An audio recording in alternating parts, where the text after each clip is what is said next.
Hello, everyone, and welcome to today's webinar, Future-Proofing Leaders, the third in our series, Accelerating Through the Turn. And now I'd like to introduce you to Laura Manson-Smith, your host. Thanks, Donna. And welcome again to our final webinar in the series, Accelerating Through the Turn. And today we're focusing on future-proofing your leaders. Now, as we head into the weekend, I want to recommend to you a really gripping TV show, which is perfect for a shelter-at-place Friday night. And there is a strong connection to the situation we're in right now, as well as our content in this webinar today. Now, the TV show is called Counterpart. So here's a spoiler alert for about 30 seconds. The premise of this show, Counterpart, is that back in the 90s, a freak incident happens, which results in our planet Earth and everything on it being cloned. Imagine two identical planets with two sets of the same people living on each planet, two of you and two of me. Then as time progresses, people on each planet make different decisions and do different things, and the worlds and the lives of these people start to diverge. Now, the show takes place in the present day, but what you learn quite early on is that one of the worlds has suffered a global flu pandemic a few years ago. And in that world today, people still wear masks and are shopping, the shopping malls are empty and social distancing is still continuing. Now, I hope this isn't an enduring situation that we're going to face for a very long time, but it got me thinking, who in that world could have ever imagined that future reality? And it's fascinating to think how different those two worlds are based on day-to-day decisions that people made. So back here in our reality today, we have seen many, many examples of leaders stepping up during the crisis. And every single day, those same leaders are still taking critical decisions while facing huge amounts of uncertainty about the world around them and how things are going to change. So assuming this disruption and uncertainty continues, what leadership characteristics will be the most important? I'm really excited to have some fantastic colleagues with me today. And, I've got Coy and Albertina and Miriam, and they've got great experience in things like leadership development, succession management, talent management, and they work a lot with top teams too. And in this session today, they're going to discuss with us learnings about leadership performance during the crisis. And then they'll get into aspects of leadership and talent practices that will help leadership make the shift that we need them to. And then they'll finish up with how to set your leaders up for success. So this will include some immediate actions for things that you can get going on. But before we get into that, I'm delighted again to hand over to our CEO, Gary Burnison. We're talking about future-proofing leaders. I mean, the future's right now. There's going to be more change in the next couple years than probably in the last 20 years. And, at the beginning of a crisis, it's fine to go into command control and kind of a top-down leadership style. I certainly did that weeks ago. But looking out now, you need the opposite. You need a bottom-up leader. Because there's going to be so much change, and you're not going to know all the answers. You've got to tap the collective genius of others in the organization. I saw this leader the other day, and he was talking for probably 40 seconds, and he used the word I, and I did this. And it's a pet peeve of mine. I get so turned off by that. The only time as a leader you should be using I is when you're taking responsibility for a decision that you're going to make that could have very, bad consequences. I mean, that's absolutely crazy. No leader does this on his or her own. You need followers to be a leader. And so where there's so much change and so much uncertainty and ambiguity fills the air, the only way to find true north is to have bottom-up leadership. It can't be me-dership.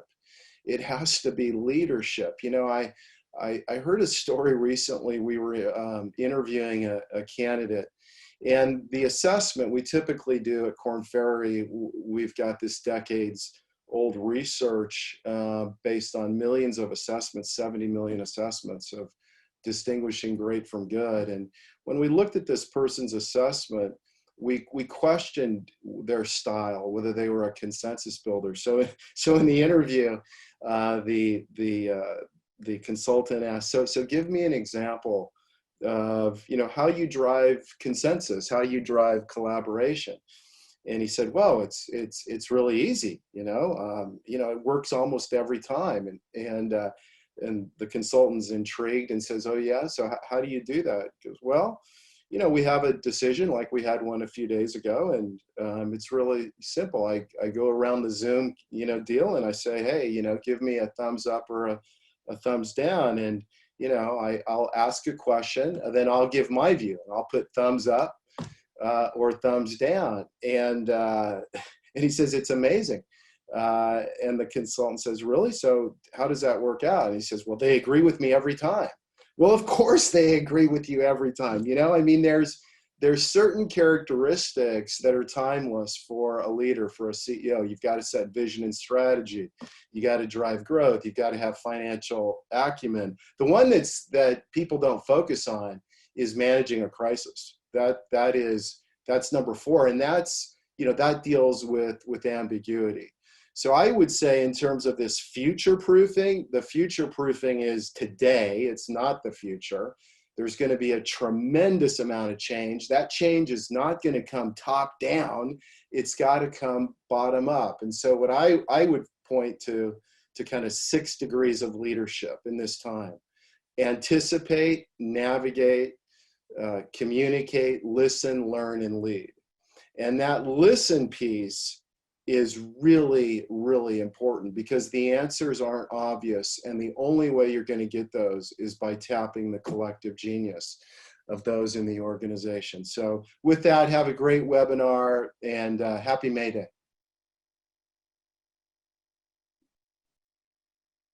Thank you, Gary. A few real highlights there as we listen to you. The future is indeed now, and it feels like the world has at some level been turned upside down. COVID-19 has been a huge disruption. It's caused stress to many people, communities, as well as to the economy and business. And as Gary alluded to, it's a situation that is filled with continued uncertainty. Changes are fast, volatile. There are no easy answers and too many tough trade-offs. Perhaps most of all, it's become clear that the conventional and established ways of working no longer apply. Some of the core assumptions that we have about how the world works and our mental models of it have been upended and rendered obsolete in a matter of months. Business is far from being usual. So a couple of reflections on this, and to build on what Gary has said, a top-down response has some merit, but it also has its limitations, especially as this situation evolves. Leaders cannot answer every question. They cannot foresee every eventuality, nor manage every situation. And certainly not in a direct command and control approach. Gary spoke of unleashing the collective genius bottom up in the organization.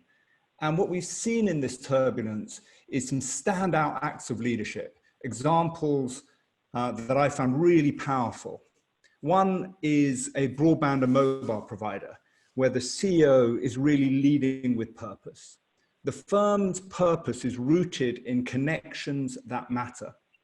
And it's seen them bringing to life that idea in many different ways. They've been providing additional bandwidth to hospitals and upgrading all customers to ensure, as the CEO says, everyone can stay at home, stay safe, and stay connected. I know that's vital for me and my 3 teenagers.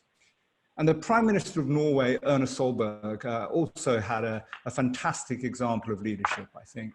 She held a kids-only press conference and addressed in it questions that they had, which included when they might see their grandparents again, whether a vaccine would hurt, and how they could get involved to help, displaying real empathy as she underlined the notion that it was okay to be scared in the face of this adversity.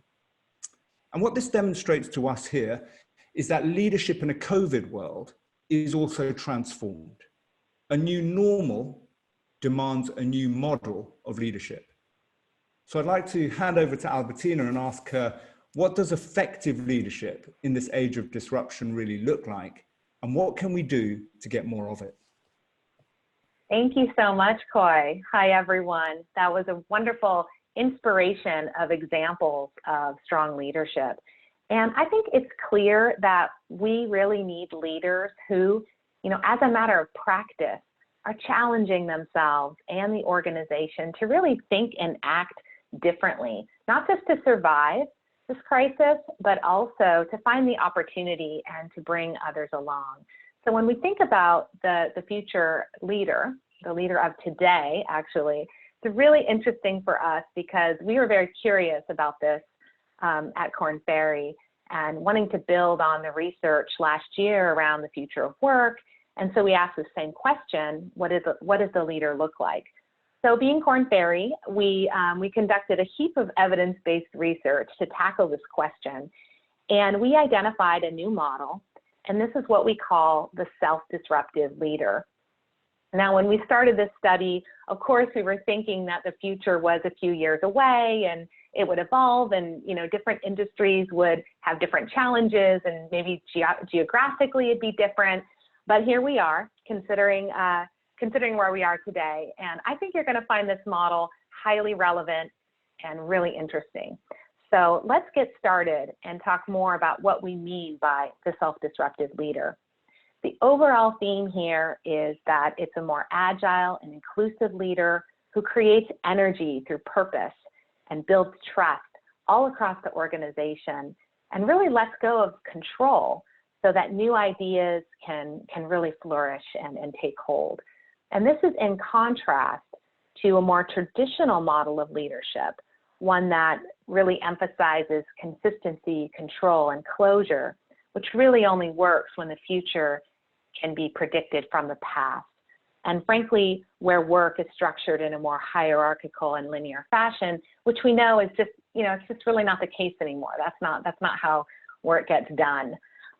So there are 5 dimensions to this model, and it spells adapt: anticipate, drive, accelerate, partner, and trust. Now, I'm going to briefly share a little bit more about each of the 5 dimensions. And as we go through, I would like you all to think about the leaders in your organization. Where are they showing up strong? Where are there opportunities for development? And at the end, we'll do a poll. And that way we can view the collective feedback from the group on how we're doing with our self-disruptive leadership. So let's get started. The first one is anticipate. And this is really about providing clarity when the business environment is volatile and ambiguous, when you don't know who your competitors are and what could disrupt your business tomorrow. It's not really about knowing what's going to happen. It's more about how you manage through that. So I think in the context of the pandemic, we've seen some leaders who really at the start kind of hunkered down and thought, we'll just wait. We're going to wait for this to pass and then everything's going to get back to normal, everyone. And, as the weeks are evolving, we really realize that we need leaders now that can anticipate that this will be a new normal. We need to bring some energy to create new opportunities for stability and growth, and even when there's no experience that we can fall back on. So as you see here on the slide, we have a sort of statements around moving from to. So to is kind of what we're aiming for in terms of self-disruptive leader. And you can see these are mindsets. And I picked these for the slides for this webinar because I think it really brings it to life a bit more. So as we're going along, you can read through and really get a sense of what we mean here. The next one is drive. Now, drive, if you think of the word, you might be thinking of, oh, drive, you got to push really hard and, have lots of deadlines and everyone's got to be really busy. And that's really not what we mean here. We mean drive in a different way. And this is actually about energizing people when they're constantly asked to give up their routines and reskill themselves. They might be change weary and fatigued from the environment. And so with Drive, leaders keep people hopeful and optimistic in a world of just constant disruption. And they do it by creating purpose and community. And if you think about all the dramatic shifts that we've had just in the recent weeks, really, moving to remote working, social distancing, health concerns, fear and anxiety about what's going to happen in the future, we're really hungry for Drive leaders. And it's not about pushing harder, it's about connecting to purpose. For Accelerate, I don't think, Accelerate is really about knowing that you don't just have one chance to get it right. You never reach perfection. This is about nimble processes. This is about iterating and doing that at the same time, letting go of control so that new ideas can really flourish in the organization. Failure is seen as practice to get better. I absolutely love that. And it really maps to how we're working today with agile processes. For partnering, it's a great story right now. If you've heard that Apple and Google, really, they're known as very fierce rivals, and they teamed up to build software into our smartphones to help do contact tracing for the coronavirus. This is amazing. They came up with it in just 2 weeks' time. And this is really the kind of leadership that we need in a crisis, to scan beyond your periphery, scan beyond your ecosystem even, in your own organization. Look in the peripheries, look to other organizations, even nonprofits and for-profit and education, and really look for those areas of sources for innovation and to solve problems. Gary had mentioned this in the opening, right? It's really about tapping the collective. No one is smart enough to be right 100% of the time. And this is where we need partnering. Trust is really self-explanatory, but here it's not just about bringing people together and aligning on, securing their commitment. It's really about doing it in a very diverse environment. Workplaces have become much more diverse, and people want to be recognized for their own purpose, ambitions, and self-expression. And I actually think this is my favorite mindset shift of all. And so it's a nice one to end on for me. And that's that differences do not divide people. The inability to recognize them does. So I want to leave you with that. And there you have it in a nutshell. This is the self-disruptive leader and our ADAPT model. And hopefully that sparks some new thinking around how you're viewing leadership in your organization. So why don't we shift to the poll now? I think this will be fun. We've got thousands of you on the line, and I want you to think about the leaders in your organization and select, let's say the top, 1, 2, or 3, maybe not more than 3. So we get some opinions here on where you're showing up strongest. Where are the leaders showing up strongest in your organization? Under anticipate, drive, accelerate, partner, and trust. And what I want you to remember here is that, the words, of course, when you say have it as one word, we all have a meaning associated behind that. And I want you to remember that anticipate, it's about rapid action. It's about providing clarity. It's not just about knowing what's going to happen. It's providing clarity for others. And drive, it is moving forward, but in a different way, right? It's about purpose and energy and moving people in the right direction. So they want to move in that direction. You're not just telling them. And then, of course, accelerate. It's not just go fast, it's doing it in a different way as well. So let's see the results. Let's see where we've come up here. Okay, very interesting. We've got very, you can see that on your screen here. Coming in highest is drive. That's wonderful, connecting with purpose. Love that. Anticipate coming up next, and actually pretty close between anticipate, partner, and trust, and accelerate. Very interesting. I was expecting, actually, I thought that partner would be higher.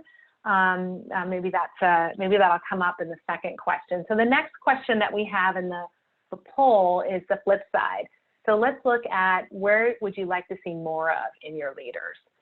Think about the 5 areas. Anticipate, drive, accelerate, partner, and trust. You have it on your screen. Please vote. Again, not more than 3. And I want to mention here a fun fact that if you're wondering, how many leaders are self-disruptive in business today. And we actually did measure that as part of our study. We measured quite a few other things. We have a country score. You can go in and look at that after the webinar if you're interested. But we did measure supply. And it turns out it's pretty rare that leaders score really high on all 5. It's actually only 15%. So don't be too put off if you didn't tick all 5 here. And all right, we've got some of the results coming in here. And yeah, interesting. We've got trust being the highest that we would like our leaders to work on. And actually, it's I'll make the connection later, but this is one of the hot topics for development. So I'm glad that worked out in terms of your feedback. Wonderful. Well, thank you so much. And I'm going to turn it over. Actually, here's the fact on the 15%. So what we want to do in this webinar, in the next section, thinking about leadership and what it takes to be a self-disruptive leader in the background, we want to shift into that 85%, developing the 85%, as well as how do you get the most out of the 15% that are already self-disruptive leaders. And of course, in your organization, you're going to have a different mix, but we'll work with a global database here. So in the next part of the webinar, we're going to cover these topics from the lens of the organization as well as the individual. And what we want to do is really give you practical, tactical action items, information that you can use today. And I'll turn it over to Miriam to set the stage around some of the things you can do as an organization as you're looking at your talent. Thank you, Albertina. Hello, everyone. Yeah. Let's hit the gas. I want to talk about 2 things. First of all, one is conducting an emergency succession review, and the other is measuring what matters. And I'm going to make a bid for collecting data now. Spoiler alert. So emergency succession, we're talking about imminent talent risk here. Leadership gaps that you still might have and you might continue to have. It's easy to think about a few scenarios. Yeah, the first one is a hard scenario. Leaders and their families have come down with the coronavirus. They may not be able to work. Then there's other scenarios where leaders might not be able to perform or fully perform. I'm working with one newly appointed VP of operations in a convenience store chain right now. He was given a stretch assignment a week before Corona hit. He's been working out of his basement for the last 8 weeks and not able to travel through the stores. So yes, he's able to work, but there's new leadership that needs to also be put in place. And then there's other scenarios that create imminent talent risk. We could think of GM is now making ventilators. Ford is making PPE. They were able to redeploy talent. They were able to redeploy their expertise, but they also needed new leadership expertise, new credentials to be able to really do this and pivot so quickly. So these are a couple examples out of industrial manufacturing, but in every single industry, they're happening and they're continue to happening and they're not going to stop.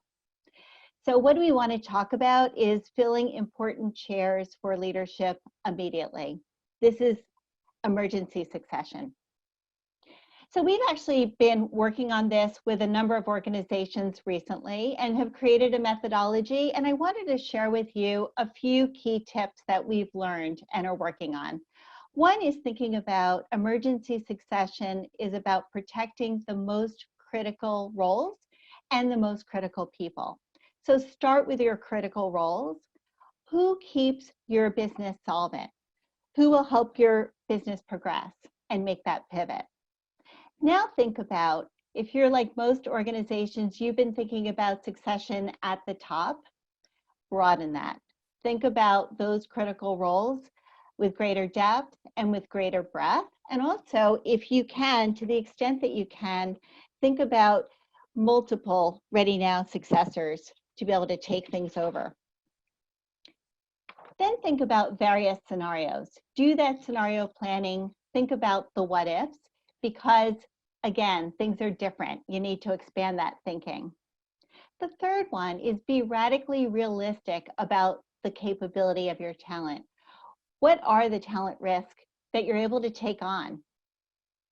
You might need somebody right now who's going to be able to just execute, who has the track record to be able to deliver based on their experience. But I'll also say, if you take Ford and GM as the examples, in Michigan, they asked a leader on the brink, days away from retirement, to lead the effort. They also brought back laid off workers from other geographies to be able to step in. They also created collaborations, which we all already mentioned. There's a lot of that going on. So think broadly, consider your options. Build, buy, borrow, yes, bought. Think about retirees, think around boomerangs. There's lots of people out there and there's lots of resources you can pull in. And then lastly, you also want to be realistic around the talent risks. So not every decision will be right, but think about mitigating the risk of the leaders you're really putting into place so rapidly. So think about the ecosystem around them. You know, are there mentorships that can be formed, partnerships, collaboration teams, the like? So that's the first tip. That's the emergency situation. Now let's hit the gas to future-proof your workforce for the longer term. So I know I don't need to tell this group, but business priorities drive talent needs. Businesses are under widespread and rapid transformation, and you are on this call, I know it, because you know that leaders make transformation happen. Leaders are the critical lever. So how can you hit the gas here? 2 key points. Number 1 is redefine and think about the talent that you need. The examples that I just gave you talked about creating new roles, restructuring the organization, getting in entirely new businesses. So you want to update and create future-focused, I would recommend strategic success profiles. You want to think about what are the new skills that are needed? What are the experiences that are needed? What sort of drive is really going to foster success now? What are the key challenges that a leader needs to conquer? Think about the ADAPT model that we just learned from Albertina to really push your thinking about the leader of the future. Just going through that act of creating success profiles will really make you align inside of your organization about not only the transformation, but the talent that is needed to fuel that transformation. Next, review your talent. Do you have the talent that you need against your new yardstick? So this graphic is your common 9 box. We're using it here because just about everybody's probably familiar with it.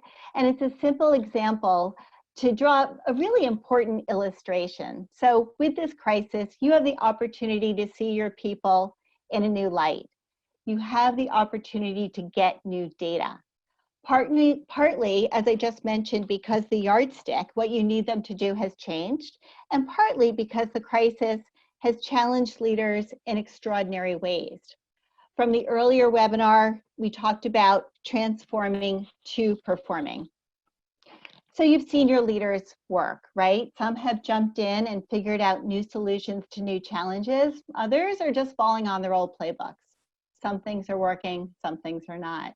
People you thought of as your high potentials, as you see in this illustration, might be disappointing you. Your consistent stars from before might not be so consistent. You might have new, what were hidden gems that are now true stars, maybe even heroes. So here's my assignment for you. Gather this new data now before you lose it, while you're still in the moment. We're going to come out, but right now you're in the moment and you have access to it. So what does this mean? Use your formal and systematic methods. Assessment, engagement pulses, customer data, business metrics. There's so much data and it's new and it's fresh and it's here. And then there's informal ways. Walk around, gain insight, talk to your people, talk to your people about how they're watching other people perform. There's a lot. And you might even, as we see other organizations, doing a quick talent review to really capture it, define it, make sure it's there for you. And I promise you, you will use that data for all sorts of talent reasons, for talking talent, for closing gaps, for stretch assignments, the list goes on. So in that spirit, I'd like to turn it over to Coy, who's going to talk to us about hitting the gas for your next 15% self-disruptive leaders. Coy? Thanks. And I suppose if as Miriam has advocated, you've identified the best talent for this new kind of world that we live in, and you've gathered that data, our view is you can act now by identifying your highest priority campaigns and ensuring you resource your most agile talent against them. The idea of aligning your top adaptive talent on these big priority projects is not new. It's common sense, but in our experience, it's not really common practice. And if we see why that is, there are three core challenges that we think this kind of makes it easy to say but hard to do. First up, individuals that are self-disruptive are by definition different. To think outside of the box, you may need people who don't traditionally fit inside it. You need people who think differently because they are different. Second, those that color outside of the lines can be challenging. They're often quite spiky. And as I sometimes tell my boss, the best are often the most difficult. Finally, too often we elevate or recruit these difference makers and then work tirelessly to try and make them fit in and conform to what the organization finds most comfortable. In a way, we dull the very edge that made them attractive in the first place. So rather than trying to shape these leaders to the existing norm, successful companies will need to stretch and even break the mold to be more inclusive of these diverse talents. If there's a call to action here that I think for me is the most important, it's to ensure organizations make room for the disruptive talents we need for these disruptive times. And if we want to enable these leaders to step up, Albertina, how do you think we might develop them? Thank you, Coy. Yeah, I mean, if you want these projects to be successful, these leaders to be successful, don't leave them out on their own. Provide them with a level of support that they can use. And so that comes in with development. So in response to the crisis, what we're seeing is rather than just waiting it out and kind of shelving your development to be dusted off when everything settles down, it's important to provide some, sharp, short, virtual offerings that your leaders can use now. And that's kind of the topics that we've got here on the left-hand side of the slide, which are the topics for navigating in the crisis. So really, really seeing a lot of demand for leading virtually in disruptive times. We have a virtual classroom that we do on this session. And then we're also seeing clients, for example, one of the large financial services organizations created their own curated series around leadership, around the topics. So really great way to give your leaders something that they can use immediately that's relevant. And then as you're thinking about, accelerating through the turn, and as we're coming out, as the work has changed and the world has changed, you really want to hit deeper on some of the topic areas that you see here on the right that really help to develop and create more self-disruptive leaders in your organization. So topics such as agility and decision-making and chaos and complexity, communicating with vision, all of these topics are really important today and will be even more in the months to come. And of course, I'd be remiss without saying that this development, it needs to be done in the context of, how we're working differently now. We're working virtually. There's lots of more iteration happening. Speed has increased, and your development programs are not immune to that. And in fact, we're viewing here at Korn Ferry, we view that virtual this isn't just a phase to convert your face-to-face development to virtual. It's here to stay, and we're kind of excited about it, actually. We're doing a lot of experimentation, and what we're finding, and one of the points I want to leave you with, is that the principles of development and adult learning don't go away when you move to a virtual environment. So I think it's a mistake to think we can just push out content virtually and you'll have change happen. It takes practice, it takes peer connection, it takes collaboration, experimentation, coming back together, reflection, and all of that can be done in a virtual environment. So it's very exciting. And I'll turn it back over to you, Coy, to kind of wrap us up from this section. Thanks. So we've run through what we would say is 4 vital actions we can take today in accelerating through the turn. Some of them you will already be executing, some we would urge you to push forward on right now. And for all of us, as Albertina mentioned, this crisis has been perhaps the biggest agility experiment of our lives. The pandemic has disrupted our patterns and habits at home and also at work. I mean, who would have thought our chief commercial officer would be sharing TV show reviews to thousands of clients? And I did note that a lot of the questions were just double clicking on what the program was. I mean, this crisis is severe. No doubt it's a tragedy for many of the communities in which we operate, but it's also a crucible moment for leadership. It's one where we choose to become better leaders ourselves and develop better leaders around us. Today, we believe that means becoming leaders who can pause and question our own assumptions about how the world works. We need to dwell in possibility. Otherwise, our future will be just an extension of our past.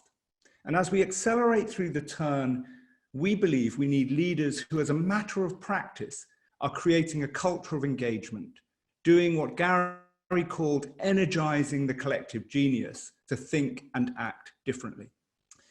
We all know that strategy, business models will need to change, but we also know leadership comes first. So above all, we need leaders who are not just reacting to disruption, but who are actively shaping a future that we all want to belong to. Thank you, and back to you, Laura. Thank you, Coy. So I'd like to step back now and reflect on the series as a whole with you. And we would love to hear your ideas or insights or the actions that you have now because of the content you've been absorbing. And we just ask you to put them into the Q&A box. And what we'll do is we'll gather those up and we'll kind of summarize them. And actually next week, we're going to be issuing a report which covers kind of all of the content that we've addressed. So please do that. And we may, if we have time, just call out 1 or 2 at the end. While you're doing that, I'm going to share one of my personal observations from each webinar, and I'll start with today's and work backwards. So in today's webinar, I was really struck by Coy's idea of common sense versus common practice. So, most businesses, it is common practice that there's a lot of focus on really understanding business data and analyzing it and customer behaviors and asset performance and cash flow trends. But what if businesses made it common practice to put that same focus on their leaders, to really assess leaders against the adapt capabilities, understand how they can be supported and developed, and so that they can really focus this precious leadership resources on the areas where they'll have greatest impact. Yesterday, if you joined us, we were talking about shaping the future workforce. And I remember Gary Bernison saying in his introduction that the future of work is today. And, I think he's right. And he kind of emphasized that in his opening today as well. So, things like digitalization accelerating, the fact that our preferences as employees, that customer and consumer preferences are changing is going to impact work. And we need to act now to start to prepare our people at work better for that. And in the first webinar, which was Transform to Perform, we talked about ways to really hardwire certain behaviors into your organization structure, so in particular agility, and how leaders could role model and reinforce those behaviors. And we ended with the idea that you should go where the energy is, that your people instinctively know what the right thing is to do, and that our role as leaders is to create the right conditions for those positive behaviors to flourish. Okay, so I think we've got quite a few things coming up in the Q&A box. So we've got about 50 added, so thank you very much. And so a couple of ideas, one of them is to mix up committee members to maximize experience and collaboration, going where the energy is, thank you. Looking for people who rise in this environment and how I'm imagining how they can be developed. So, you know, a lot of themes coming through there. But as I said, what we will do is we'll pull all of those together and make sure you get the benefit of that crowdsourcing activity there. So in wrapping up, again, if you weren't with us on Wednesday or yesterday, you may not be aware that we're providing access to the Korn Ferry organization scan. And this is where you take your phone, your smartphone, you hold it up, you open the camera, and it will take you through to our website and a diagnostic that you can do to help you think about actions to move your business forward. And it will give you an instant report back. We had a couple of people asking about the self-disruptive leader. That's also available on our website. And it's a fascinating read, and it sort of cuts down data by countries and so on. So please take a look at that. Again, I saw a few things in the chat box about the recordings and the slides. They will be emailed to you, to all registrants. And if you didn't get them, check that they're not in your junk file. If that doesn't work, go to our Korn Ferry website, to the COVID hub, and where you registered are the on-demand recordings. The website will look a little bit different next week, and you can go there and pick up those recordings as well then. So I just wanted to thank you for joining us. It's been an absolute pleasure, and thank you for your engagement, and loved all the hellos from around the world this morning. But we wish you well. Thank you and goodbye.